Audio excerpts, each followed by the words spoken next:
মিডিয়ার প্রিয় সাংবাদিকবৃন্দ, আসসালামু আলাইকুম। আপনাদের সকলকে ডিএমপি মিডিয়া সেন্টারে স্বাগত জানাচ্ছি। আমি ডিসি মিডিয়া মোহাম্মদ তালেবুর রহমান। আমাদের ঢাকা মেট্রোপলিটন পুলিশের সমসাময়িক কিছু বিষয় নিয়ে আপনাদেরকে ব্রিফ করার জন্য আজকে আপনাদের সামনে আমি উপস্থিত হয়েছি। আপনারা জানেন, জননিরাপত্তা বিধান ও আইন শৃঙ্খলা পরিস্থিতি স্থিতিশীল রাখতে ঢাকা মহানগর পুলিশ তাদের নিয়মিত যে কার্যক্রম সেটা পরিচালনা করে যাচ্ছে। এরই অংশ হিসাবে ইতিমধ্যে ঢাকা মহানগরীতে চেকপোস্ট এবং টহল কার্যক্রম বৃদ্ধি করা হয়েছে। ডিএমপির যে গত 24 ঘন্টায় আমাদের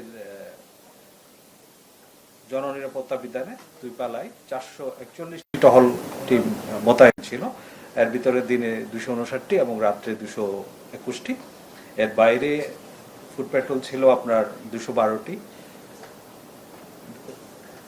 পেট্রোল টিম ছিল 212টি, ফোর্ড পেট্রোল 20টি এবং হোন্ডা মোটর পেট্রোল টিম ছিল 27টি।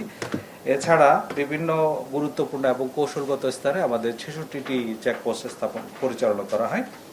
গত 24 ঘন্টায় মহানগরের বিভিন্ন স্থানে সাঁড়াশি অভিযান পরিচালনা করে বিভিন্ন অপরাধে জড়িত মোট 186 জনকে গ্রেফতার করা হয়।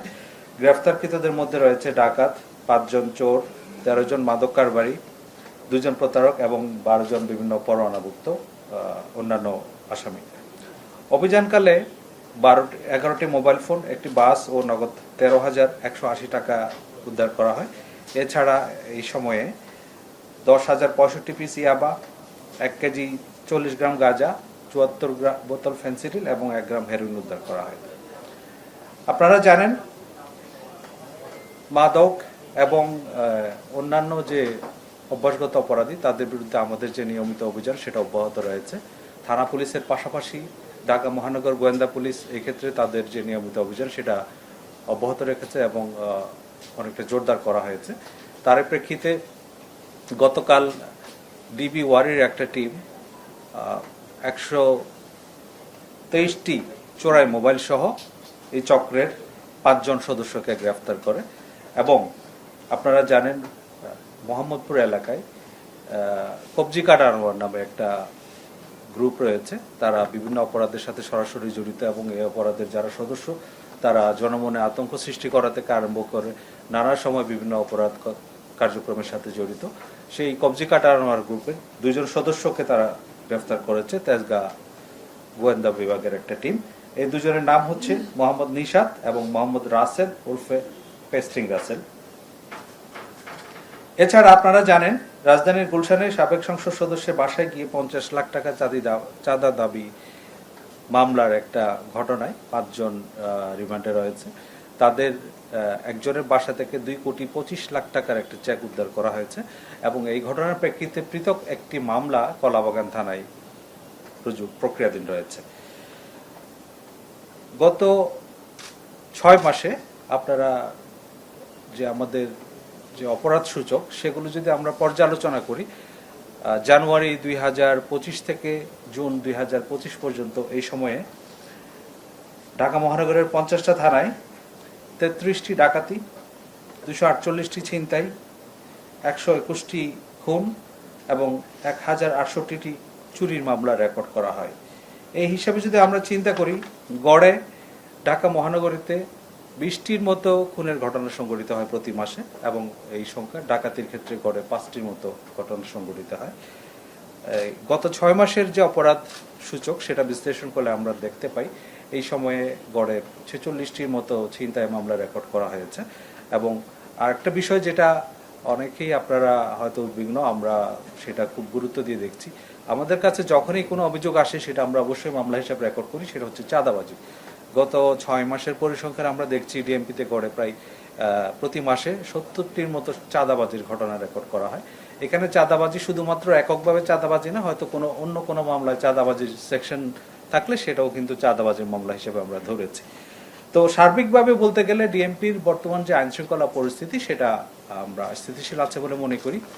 এর বাইরে আমরা যে আমাদের নিয়মিত পুলিশি কার্যক্রম সেটা অব্যাহত রেখেছি। আমাদের দুটো বিষয় রয়েছে, একটা হচ্ছে অপরাধ প্রতিরোধে যে প্রিভেন্টিভ যে কার্যক্রমগুলো সেগুলো, এবং যেসব ঘটনা ঘটে যাচ্ছে সেগুলো আমরা দ্রুত সময়ের ভিতরে রহস্য উদ্ঘাটন করে সেটা ডিটেকশনের কাজ। আপনারা জেনে আনন্দিত হবেন, সাম্প্রতিক সময়ে যেসব চাঞ্চল্যকর ঘটনা ঘটেছে বেশিরভাগ ক্ষেত্রেই আমরা সেগুলো রহস্য উদ্ঘাটন করতে সক্ষম হয়েছি এবং যারা এইসব ঘটনার সাথে জড়িত ছিল তাদেরকে আইনের আওতায় নিয়ে আসতে সক্ষম হয়েছে। তার একটা অন্যতম উদাহরণ হচ্ছে সম্প্রতি রাজধানীর যে চাঞ্চল্যকর সোহাগ হত্যা মামলা। আপনারা জানেন ইতিমধ্যে এই ঘটনায় 12 জনকে গ্রেফতার করা হয়েছে এবং তার মধ্যে 9 জন স্বীকারোক্তিমূলক জবানবন্দি প্রদান করেছে। এই ক্ষেত্রে এজাহার নামীয় এবং এজাহার বহির্ভূত গুরুত্বপূর্ণ আসামি যারা রয়েছে তাদেরকে আমরা গ্রেফতার করেছি এবং আর যারা পলাতক রয়েছে তাদেরকেও গ্রেফতার প্রক্রিয়াধীন রয়েছে। আর একটা বিষয় আমাদের নিয়মিত কার্যক্রম যেটা ট্রাফিক ব্যবস্থাপনা। ট্রাফিক ব্যবস্থাপনার ক্ষেত্রে আমরা নিত্য নতুন কৌশল অবলম্বন করছি এবং বিভিন্ন স্থানে আমরা কিছু পরীক্ষামূলক ডাইভারশন দিচ্ছি এবং এসব ক্ষেত্রে দেখা যায় সেগুলো খুব ইতিবাচক ফলাফল নিয়ে আসছে। তথাপি কিছু ট্রাফিক আইনে বেশ কিছু মামলাও প্রতিদিন রুজু হয়। গত 24 ঘন্টায় এরকম 2845টি মামলা রুজু হয়েছে এবং এর মধ্যে 282টি গাড়ি ডাম্পিং করা হয়েছে এবং 93টি গাড়ি রেকার করা হয়েছে। আমরা প্রত্যাশা করি নগরবাসী তারা সড়ক পরিবহন আইন মেনে চলবেন এবং নগরের যে ট্রাফিক শৃঙ্খলা সেটা মেনটেন করার জন্য পুলিশকে যথাযথভাবে সহায়তা করেন। আমরা ঢাকা মহানগরের পক্ষ থেকে নগরবাসীর সার্বিক নিরাপত্তা এবং নির্বিঘ্ন চলাচল নিশ্চিত করতে আমরা আন্তরিকতার সাথে কাজ করছি। আপনাদেরকে আমরা আহ্বান জানাচ্ছি সবাই আইন মেনে চলবেন, কোনোভাবেই আইন নিজের হাতে তুলে নেওয়া যাবে না এবং যে কোনো ক্ষেত্রে অপরাধ এবং অপরাধীদের সম্পর্কে কোনো তথ্য থাকলে নিকটস্থ থানায় অবহিত করবেন, পুলিশ তাৎক্ষণিক ব্যবস্থা নেবে। আমরা ঢাকা মহানগর পুলিশ সবসময় আপনাদের পাশে আছি, থাকব। আসসালামু আলাইকুম, সবাইকে অনেক ধন্যবাদ আমাকে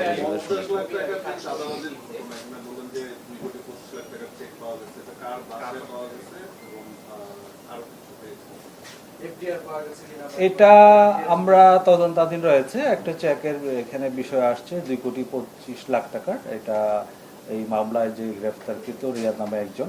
আমরা অন্যান্য বিষয়গুলো তদন্ত করছি, এটা অব্যাহত আছে। এই ঘটনায় যে আরো একবার চাঁদা চেয়েছিল তখন তারা কেন পুলিশকে ইনফর্ম করেনি? এটা কি তাদের সাথে কি করা হয়েছে? আসলে কেন তারা চাঁদা দিল? জি, এটা খুব গুরুত্বপূর্ণ। আগেই যদি ইনফর্ম করতে হয় তো পরবর্তী অপরাধগুলো ঠেকানো যেত। আমরা বিষয়গুলো খতিয়ে দেখছি কি কারণে তারা চাঁদা দিয়েছিল বা এক্ষেত্রে তাদের কোনো দুর্বলতা আছে কিনা সেই বিষয়গুলো আমরা খতিয়ে দেখছি।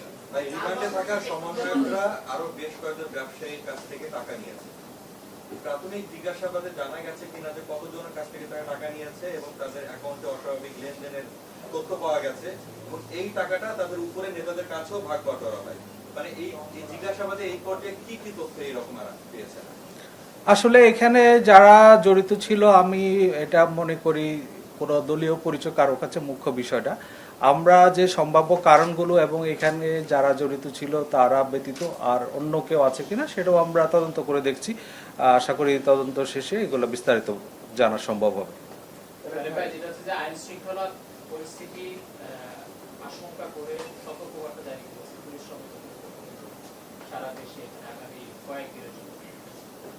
এই বিষয়ে ঢাকা মহানগরীতে রাজনৈতিক দল দ্বারা পরিস্থিতি অবনতি ঘটাতে পারে, আপনাদের কাছে আসলে কি ধরনের মেসেজ আছে আর এই ব্যাপারে আপনাদের আমরা যে কোনো সময় সতর্ক রয়েছি যে কোনো অরাজক পরিস্থিতি মোকাবেলা করার জন্য ডিএমপি তার পূর্ণাঙ্গ সক্ষমতা নিয়ে কাজ করছে। এই ক্ষেত্রে যদি কেউ আইন শৃঙ্খলা অবনতি করার চেষ্টা করে সেটা আমরা অবশ্যই আইনানুগভাবে মোকাবেলা করব। এর বাইরে আমাদের যে গোয়েন্দা তথ্য যেগুলো থাকে সেগুলো কাজে লাগিয়ে আমরা আইন শৃঙ্খলা পরিস্থিতি স্বাভাবিক রাখার জন্য চেষ্টা করছি। সন্ধ্যার পরে বিশেষ করে রাজধানী যে থানাগুলো আছে এই থানাগুলোতে সমন্বয়ের পরিচয় দেন দরবার এবং চাঁদাবাজি নানা ধরনের জন্য প্রেশার ক্রিয়েট করা হয় থানার ওসিদেরকে। থানার ওসিরা ঠিকমতো কাজ করতে পারছেন না, থানায় হয়ে গেছে এখন আড্ডাখানা। বিশেষ করে এনসিপি বলেন, বিএনপি বলেন, জামাত বলেন, সন্ধ্যার পরে তাদের থানায় হচ্ছে আড্ডাখানা চলছে। এই ধরনের প্রচুর অভিযোগ আছে। এই বিষয়ে আপনাদের আসলে থানায় তো আড্ডার বিষয় না বা তো সালিশ করার বিষয় না। আমরা কয়েকটি ভিডিও দেখছি এবং কয়েকটি ঘটনা দেখছি, থানায় সালিশ করতেছে এনসিপি, থানায় সালিশ করতেছে বিএনপি, থানায় সালিশ করতেছে হলো জামাত। এই বিষয়গুলো কেন আইন শৃঙ্খলা বাহিনী নিয়ন্ত্রণ করতে পারছে না বা আগের মতো কেন অ্যাকশনে যেতে পারছেন না আপনারা? মানে দুর্বলতা কোথায়? থানায় আসলে এরকম সালিশ করার কোনো অবকাশ নাই। যদি কোনো মামলার বাদী অথবা বিবাদী তারা নিজেদের মধ্যে আপোষ মীমাংসা করে, সেক্ষেত্রে তারা নিজেদের মতো করে করতে পারে। তবে এই ক্ষেত্রে আপনি যেটা বললেন দেন দরবার বা তদবির, এইগুলা থানায় বসে কোনো নাম দিয়ে করার কোনো অবকাশ নেই। এই ক্ষেত্রে কোনো সুস্পষ্ট অভিযোগ পেলে আমরা অবশ্যই প্রয়োজনীয় ব্যবস্থা গ্রহণ করব। পুলিশ আগের মতো অ্যাকশনে কেন যেতে পারছে না? আমরা দেখছি যে গত বছরের তুলনা বা এর আগের বছর তুলনা আমরা দেখছি যে একেবারে মোহাম্মদপুর ছিনতাইকারীদের অভয়ারণ্য হয়ে উঠছে, এরেস্ট হচ্ছে পুলিশ কাজ, কিন্তু তারপরে দমানো যাচ্ছে না। পুরো রাজধানীটাই আপনার চাঁদাবাজি আর ছিনতাইয়ের প্রতিদিনই ঘটনা ঘটছে, তাহলে পুলিশ কেন অ্যাকশনে যেতে পারছে না আগের মতো? আমার আপনার প্রশ্নের একটা পার্ট আমি বলি। পুলিশ কিন্তু যথেষ্ট সক্রিয় রয়েছে মাঠে, এবং ঢাকা মহানগর পুলিশ যথাযথভাবে কাজ করছে দেখে কিন্তু অপরাধের মাত্রাটা অনেকটাই স্থিতিশীল রয়েছে, এবং যেসব ঘটনা ঘটছে খুব অল্প সময়ের ব্যবধানে সেই ঘটনায় জড়িতদের আমরা আইনের আওতায় নিয়ে আসতে পারছি।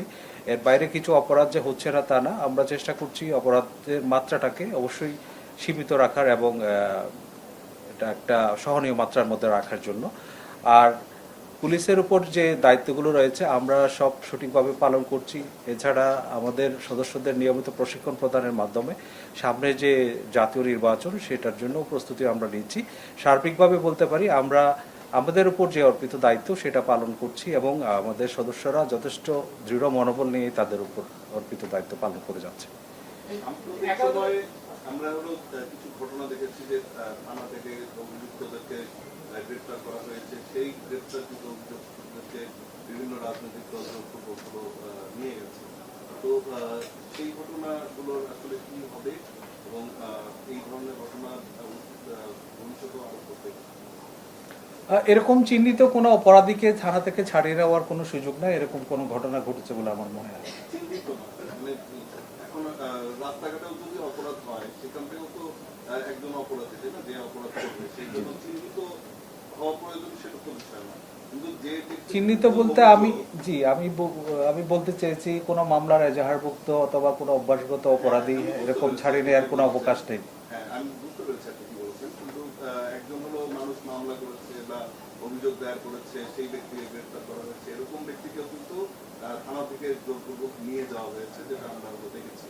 তো এই বিষয়গুলো নিয়ে আপনারা কি ধরনের পদক্ষেপ থাকবে আপনাদের, এবং ভবিষ্যতে এই ধরনের ঘটনার বিরুদ্ধে আপনাদের অবস্থান? এটা তো কোনো সুযোগ নেই। কোনো মামলার যে যাহার নামে আসামি অথবা কোনো চিহ্নিত অপরাধী যাদের নামে ওয়ারেন্ট রয়েছে, এরকম মামলার কোনো বা এরকম কোনো অপরাধীকে থানা থেকে ছাড়িয়ে নেওয়ার কোনো সুযোগ নেই। অবশ্যই সবকিছু আইনি প্রক্রিয়ার মধ্যে আসতে হবে। ধন্যবাদ। জি জি। মানে কি কারণে দিতে হলো আপনাদেরকে? কোন পরিস্থিতির কারণে? এতদিন তো সতর্ক ছিল না? পুলিশ তো সবসময় সতর্ক থাকে। পুলিশের যে কাজ, আমরা আগে বলেছি আমাদের কিছু প্রিভেন্টিভ মেজার রয়েছে।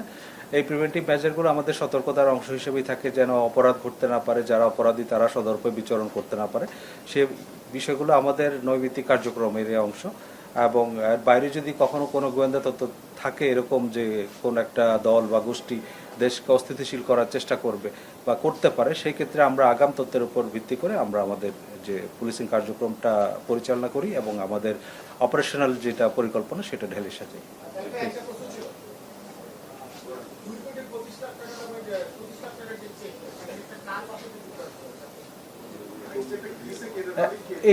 এটা তদন্তাধীন রয়েছে। এটা রিমান্ডে থাকা জনৈক রিয়াদ নামে একজনের বাসা থেকে পাওয়া গেছে। এটা নিয়ে আমরা বিস্তারিত কাজ করছি। হ্যাঁ,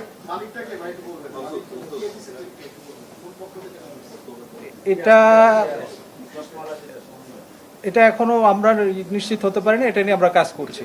হ্যাঁ, প্রধান আসামি নিয়ে কিছুদিন আগে মানববন্ধন হয়েছে, আর নানমো নামে একজনকে গ্রেফতার করা হচ্ছে না, পরিবার মানববন্ধন ছিল, তাকে দাবি জানানো। আমরা গতকালকে একজন গ্রেফতার হয়েছে, কারণ সে কি নাম নামের তাকে গ্রেফতার করা হচ্ছে। এখানে বিষয়টা হচ্ছে আমরা এজাহার নামেও 19 জন আসামি ছিল এবং এজাহার বহির্ভূত আরো 20 থেকে 25 জন ছিল। আপনারা দেখেছেন এখানে যে পাথর নিক্ষেপকারী যে ভিকটিম সোহাগের উপর নির্দয়ভাবে যে পাথর নিক্ষেপ করেছে সে কিন্তু প্রাথমিকভাবে এজাহারভুক্ত ছিল না, তথাপি তাকে আমরা কিন্তু আমাদের যে তদন্তের মাধ্যমে প্রাপ্ত হয়ে তাকে গ্রেফতার করেছি। আর অন্য আসামি যারা রয়েছে তাদেরকেও আমরা গ্রেফতারের জন্য আমাদের কার্যক্রম অব্যাহত রেখেছি এবং আমরা এটা ব্যর্থহীনভাবে বলতে পারি এই মামলার যারাই জড়িত থাকুক না কেন তাদেরকে অবশ্যই আইনের আওতায় নিয়ে আসতে হবে এবং সেই বিষয়টা মাথায় রেখে আমরা আমাদের যে পুলিশি যে তদন্ত সেটা পরিচালনা করছি। ধন্যবাদ সবাইকে আজকের মতো। আসসালামু আলাইকুম।